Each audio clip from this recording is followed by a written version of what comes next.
এমন একটা মানুষ দরকার যার সম্পূর্ণটা একান্তই আমার হবে, নিজের ইচ্ছে মতো করে যাকে গড়ে তোলা যাবে, নিজের জীবনের সবচেয়ে গোপন কথাটা যাকে এক নিঃশ্বাসে বলে ফেলা যাবে। এমন একটা মানুষ দরকার যাকে কিছু বলার আগে ভাবতে হবে না সে কি ভাববে অথবা বলা ঠিক হবে কিনা, যার কাছে আমার নিজেকে প্রকাশ করতে বিন্দু মাত্র ভাবতে হবে না। আমি আমার মায়ের কাছে যেমন নিরাপদ, ঠিক ওই মানুষটার কাছেও যেন আমি তেমন নিরাপদ থাকি। সকল চাওয়া পাওয়ার ঊর্ধ্বে গিয়ে যে আমাকে সবচেয়ে বেশি গুরুত্ব দেবে এমন একটা মানুষ লাগবে, যার কোনো পিছু টান থাকবে না, যার ভালো লাগা খারাপ লাগা সবকিছুই যেন শুধু আমিই থাকি। আমি ছাড়া যেন তার অস্তিত্ব বলে কিচ্ছু না থাকে। তার পৃথিবীতে একমাত্র নাগরিক যেন আমি থাকি, আর কেউ না। ঠিক এমন একটা মানুষ দরকার, হুবহু এমন। তার অতীত বর্তমান ভবিষ্যৎ সব যেন আমি হই। সত্যি কি এমন মানুষ পাওয়া যায়? আজকাল অ্যারেঞ্জ ম্যারেজগুলো টিকে কম। তার অন্যতম কারণ হচ্ছে বয়সের ডিফারেন্স। বাঙালি মা বাবারা তাদের মেয়ের বয়সের চাইতে ডাবল বয়সী পাত্রের সাথে বিয়ে ঠিক করে ফেলে। বিয়ের পরে বরের সাথে মতের মিল হয় না, একজন ডানে গেলে আরেকজন বামে। বয়সের ম্যাচিং না হলে সেই সম্পর্ক টিকিয়ে রাখা অনেক বেশি কঠিন। বাবা মা মেয়ের জন্য কেবল প্রতিষ্ঠিত পাত্র খুঁজে খুঁজে হয়রান হয়, কিন্তু মেয়ে যার সাথে সংসার করবে তার সাথে মেয়ের বন্ডিং ভালো না হলে আদৌ সুখী হবে কিনা সেদিকে তাদের বিন্দুমাত্র চিন্তা থাকে না। ঝগড়া, হাজারটা মতের অমিল, এরপর অনেক সম্পর্ক ভেঙে যেতেও দেখেছি। শুধুমাত্র প্রতিষ্ঠিত পাত্র দেখেই মেয়ের জীবনে এত বড় একটা সিদ্ধান্ত হুট করে নেওয়া ঠিক নয়। জীবনে টাকা ছাড়াও অনেক কিছুর প্রয়োজন হয় আমাদের।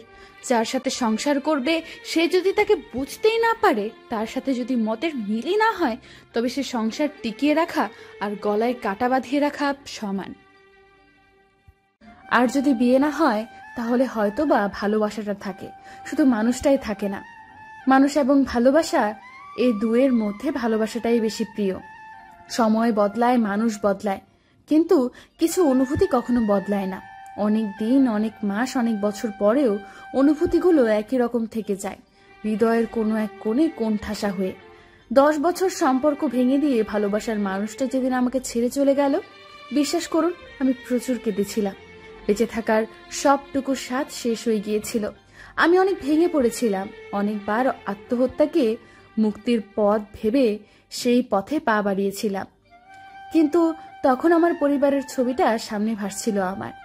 আমার সেদিন মনে হয়েছিল 10 বছরের সম্পর্ক, 10 বছর ধরে বিন্দু বিন্দু করে গড়ে তোলা স্বপ্নের পাহাড় এক নিমিষেই ভেঙে দিয়ে যে মানুষটা এত বেশি ভালোবাসতাম, সেই মানুষটাকে ভুলে কি করে থাকবো ভবিষ্যতের দিনগুলোতে। খুব খুব কেঁদেছিলাম। আমার পক্ষে কোনোভাবেই মেনে নেওয়া সম্ভব ছিল না। অথচ দেখেন, এখন দিব্যি সুখে দিন কাটাচ্ছি। তার কথা আর আগের মতন মনে পড়ে না, মনে পড়লেও আর খারাপ লাগে না। সে আনন্দময় মুহূর্তগুলো বর্তমানকে কোনোভাবেই আর প্রভাবিত করে না। মানুষের জীবনটা আসলে স্রোতে ভেসে যাওয়া শ্যাওলার মতো। সময়ের স্রোতে ভাসতে ভাসতে কোথাও গিয়ে কিছুদিনের জন্য বসতি গড়ে মায়া মমতার বন্ধনে আবদ্ধ হয়ে যায়, কিন্তু একটা সময় পর ঠিকই স্রোতে গা ভাসিয়ে চলে যেতে হয়। পৃথিবীতে মানুষ যত দিন বেঁচে থাকবে ততদিনই নতুন নতুন মানুষের সাথে পরিচয় হবে। জীবনে নতুন নতুন মানুষ আসবে, আবার চলেও যাবে। তাই একটা মানুষ ছেড়ে চলে যাওয়ার কারণে বাকি জীবনটা নষ্ট করার কোনো মানেই হয় না। তুমি তো হেসে দিব্যি দিন কাটিয়ে দিচ্ছ, কিন্তু আমি তো শেষের দীর্ঘ 8টি বছর আর হাসিনি। ফিরে আসবে বলে একাই দিন কাটিয়েছি। পার্থক্যটা এখানেই, কেউ সত্যিই ভালোবেসে হেরে যায়, কেউ সুখের নেশায় শূন্য করে চলে যায়। শুনেছি দুঃখ অনেক তোমার, রাতের আকাশে মেঘ হয়ে ভিজছে 2 চোখ। যে স্বপ্ন ভেঙে গেছে তোমার, তাকে ভেবে আপনকে পর করে দিচ্ছ। সুখের দরজা বন্ধ করে দিয়ে চারদিক থেকে যারা তোমার কাছে আছে তাকেও দূরে ঠেলে দিচ্ছ।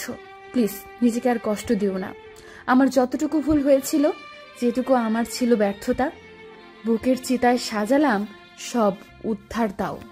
ভুল হয়েছিল গ্রহণের পর, দুর্বল বোধি ভুল স্মৃতি বেয়ে মিথ্যে পাওয়ায় নগ্ন মগ্ন ছিল কিছুদিন।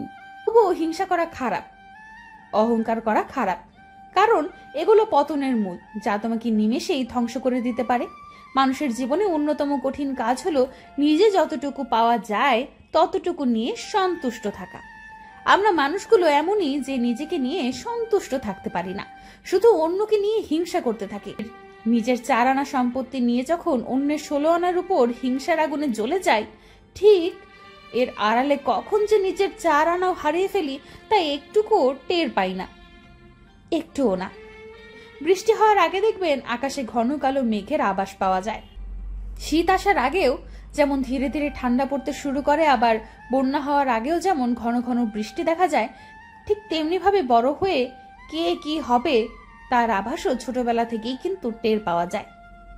যে কিশোর ছেলেটা আজ বন্ধুদের পাল্লায় পড়ে নেশার জগতে চলে গেছে কিংবা খারাপ কোনো পথে চলেছে, সে যে বড় হয়ে নামে কোনো ব্যক্তি হবে সেটা ভাবা যেমন বোকামি, তেমনি ভাবে বিনা মেঘে বৃষ্টি হবে সেটা ভাবাও বোকামি। যে কিশোরী মেয়েটা আজ নিজের শরীর দেখিয়ে বেড়ায়, সে যে বড় হয়ে একজন আদর্শ স্ত্রী হবে সেটা ভাবা যেমন ভুল, তেমনি ভাবে শীতকালে বন্যা হবে এটা ভাবাও ভুল।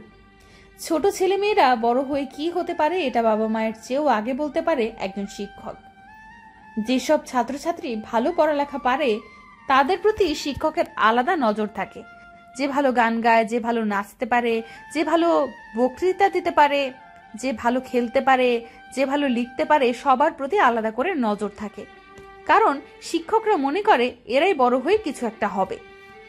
কুকুরের পেটে শুধু কুকুরই হয়, অন্য কোনো জাতের প্রাণী হয় না। কিন্তু মানুষের পেটে মানুষ হলেও বিভিন্ন জাতের মানুষ হয়। যেমন কেউ ডাক্তার, কেউ ব্যাংকার, কেউ ইঞ্জিনিয়ার, কেউ উকিল, কেউ পাইলট, আবার কেউ কেউ চোর ডাকাতও হয়।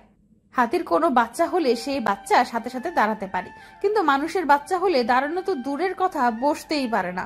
অথচ মানুষ সৃষ্টির সেরা জীব। মানুষ সৃষ্টির সেরা জীব হওয়ার প্রধান কারণ হচ্ছে মানুষের বিবেক বুদ্ধি আছে, যা অন্য কোনো প্রাণীর নেই। মানুষের সার্থকতা ঠিক এখানে। অথচ কেউ কেউ তার বিবেক বুদ্ধিকে ভালো কাজে ব্যয় করে, কেউ বা করে খারাপ কাজে। কেউ মানুষ হয়ে জন্ম নিয়ে মানুষ হয়েই মরে, আবার কেউ মানুষ হয়ে জন্ম নিয়েও মরে অমানুষ হয়ে। আজকাল মানুষ চিনতে পারা বড়ই কঠিন। কোন ছেলে কেমন হবে সেটা বুঝতে হলে যেমন তার ভবিষ্যৎ দেখতে হয়, তেমনি কোনো মেয়ে কেমন হবে সেটা বুঝতে হলে তার অতীত দেখলেই যথেষ্ট। জীবনে কাউকে পেতে চাইলে আগে তার পরিবার ও মা বাবার খবর নিতে হয়, কারণ গাছ যদি ভালো হয় ফল অটোমেটিক ভালোই হবে।